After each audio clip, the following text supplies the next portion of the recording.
नमस्कार, मैं हूं आपके साथ रोहित। भारत इस समय हर क्षेत्र में कमाल का प्रदर्शन कर रहा है।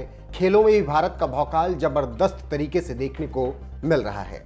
क्रिकेट की फील्ड के अलावा अब भारत दूसरे खेलों में भी अपनी भागीदारी प्रमुखता से बढ़ा रहा है। ओलंपिक के बाद कॉमनवेल्थ गेम्स में भारत ने शानदार प्रदर्शन किया और तमाम मेडल्स अपने नाम किए, जिसके बाद सबकी नजरें इस पर थी कि भारत अब फुटबॉल में भी कुछ कमाल करेगा और आने वाले अंडर 17 महिला फुटबॉल विश्व कप 2022 में भारत दमदार प्रदर्शन करेगा।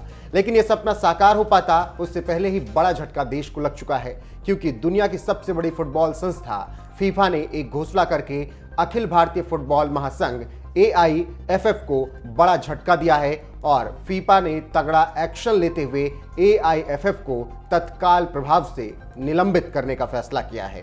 फीफा काउंसिल के ब्यूरो ने सर्वसम्मति से यह निर्णय लिया है। फीफा ने बताया कि यह फैसला तीसरे पक्ष के अनुचित प्रभाव के कारण भारत के खिलाफ लिया गया है, जो कि फीफा कानून का गंभीर उल्लंघन है।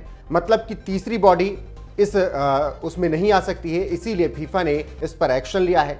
और अब फीफा के इस एक्शन से भारत के होश फाख्ता हो गए हैं, क्योंकि निलंबन के साथ साथ अब भारत में 11 से 30 अक्टूबर के बीच होने वाले FIFA under 17 women's world cup भी नहीं हो सकेगा। लेकिन सवाल यह है कि आखिर ये सब हुआ कैसे और क्यों भारत को इतना बड़ा झटका लगा। तो चलिए विस्तार से बताते हैं पूरा मामला।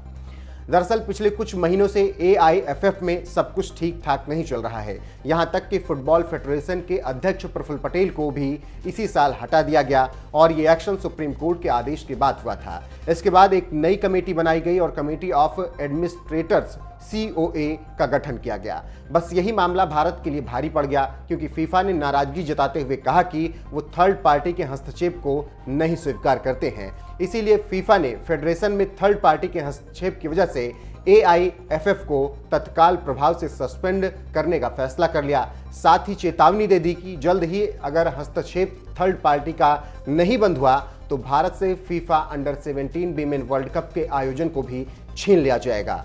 बता दें कि प्रफुल्ल पटेल 2009 से AIFF के अध्यक्ष थे, लेकिन भारत के स्पोर्ट्स नियम कहते हैं कि कोई भी व्यक्ति 3 बार से ज्यादा अध्यक्ष नहीं बन सकता। पटेल ने खुद को अध्यक्ष पद से हटाए जाने के बाद एक याचिका दायर की थी और मांग की थी, जिसमें उन्होंने कहा था कि जब तक नए अध्यक्ष को नहीं चुना जाता तब तक उनके कार्यकाल को बढ़ा दिया जाए। लेकिन सुप्रीम कोर्ट ने उनकी मांग को ठुकराते हुए तुरंत फुटबॉल के कामकाज को देखने के लिए एक नई कमेटी ऑफ एडमिनिस्ट्रेटर्स COA का गठन कर दिया और प्रफुल्ल पटेल को बाहर का रास्ता दिखा दिया, जो अब भारत के लिए बड़ी मुश्किलें खड़ा कर चुका है। वहीं आपको बता दें कि अब 28 अगस्त तक चुनाव के आदेश दिए गए हैं, जबकि अंडर 17 वीमेंस वर्ल्ड कप 11 से 13 अक्टूबर तक भुवनेश्वर, गोवा और मुंबई में आयोजित होने का प्रस्ताव अभी तक था। देखना होगा कि उससे पहले चीजें ठीक हो पाती हैं या फिर नहीं। वहीं आपको बता दें कि प्रफुल्ल पटेल को इसलिए हटाया गया क्योंकि वो इस पद पर 2009 से लगातार बने थे और एक परिवारवाद जो चला आ रहा था लगातार, उसी के तहत प्रफुल्ल पटेल इस पद पर काबिज थे। और इस बात की आलोचना देश के प्रधानमंत्री नरेंद्र मोदी भी करते हैं। और आपको इसके साथ ही ये भी बता दें कि जिस तरीके से स्विट्जरलैंड ने फीफा के जरिए भारत को आंख दिखाने की जरूरत की है, उसे शायद ही देश और देश के प्रधानमंत्री बर्दाश्त नहीं करने वाले। बता दें कि फीफा का हेडक्वार्टर स्विट्जरलैंड में है और उसके प्रेसिडेंट फिलहाल जियानी इन्फेंटिनो हैं, जिनके रहते भारत के खिलाफ इतना बड़ा एक्शन लिया गया है। लेकिन दूसरी तरफ देश के प्रधानमंत्री नरेंद्र मोदी ये भी कहते हैं कि कोई भी परिवारवाद, भ्रष्टाचार किसी भी संस्थान में नहीं चलेगा, वो चाहे खेल हो या फिर और कोई जगह है। इसीलिए जब वो आज़ादी के 76वें जश्न को मनाने लाल किले की प्राचीर पर पहुंचे और तिरंगा झंडा फहराने के बाद उन्होंने भाषण दिया, तो उन्होंने साफ तौर पर कहा कि किसी भी क्षेत्र में परिवारवाद और भ्रष्टाचार सहन नहीं किया जाएगा। सुनिए प्रधानमंत्री नरेंद्र मोदी क्या कुछ कह रहे हैं। साथ ही हम ये भी उम्मीद करेंगे कि जल्दी से जल्दी ये मामला सुलझ जाएगा और under 17 women's world cup football का भारत में ही होगा। और जब मैं भाई भतीजावाद, परिवारवाद की बात करता हूं तो लोगों को लगता है मैं सिर्फ राजनीतिक क्षेत्र की बात करता हूं। जी नहीं, दुर्भाग्य से राजनीतिक क्षेत्र की उस बुराई ने हिंदुस्तान की हर संस्थाओं में परिवारवाद को पोषित कर दिया है। परिवारवाद हमारी अनेक संस्थाओं को अपने में लपेटे हुए है और उसके कारण मेरे देश की टैलेंट को नुकसान होता है, मेरे देश के सामर्थ्य को नुकसान होता है। जिनके पास अवसर की संभावनाएं हैं वो परिवारवाद, भाई भतीजे के बाद बाहर रह जाता है। भ्रष्टाचार का भी कारण ये भी एक बन जाता है, ताकि उसका कोई भाई भतीजे के कार्य आसरा नहीं है तो लगता है चलो भाई कहीं से खरीद करके के जगह बना लूं। इस परिवारवाद से, भाई भतीजावाद से हमें हर संस्थाओं में एक नफरत पैदा करनी पड़ी होगी, जागरूकता पैदा करनी होगी, तब हम हमारी संस्थाओं को बचा पाएंगे। संस्थाओं के उज्जवल भविष्य के लिए बहुत आवश्यक है। उसी प्रकार से राजनीति में भी परिवारवाद ने देश के सामर्थ्य को सबसे सारा अन्याय किया है।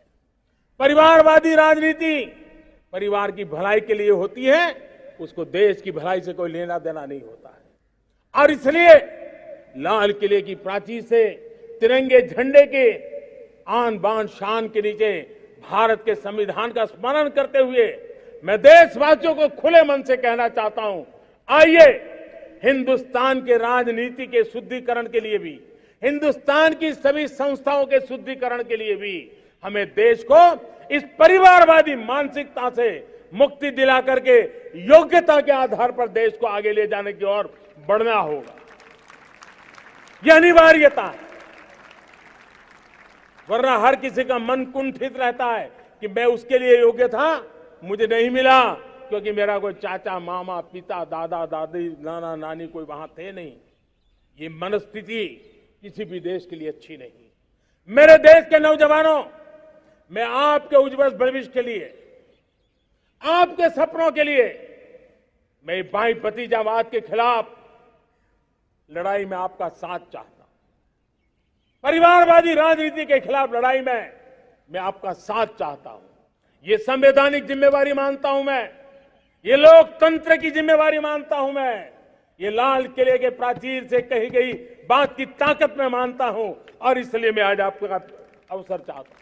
हमने देखा पिछले दिनों खेलों में, ऐसा तो नहीं है कि देश के पास पहले प्रतिभाएं नहीं रही होंगी, ऐसा तो नहीं है कि खेलकूद की दुनिया में हिंदुस्तान के नौजवान, हमारे बेटे बेटियां कुछ कर नहीं सकते, लेकिन सिलेक्शन भाई भतीजेवाद की चैनल से गुजरते थे और उसके कारण वो खेल के मैदान तक, उस देश तक तो पहुंच जाते थे।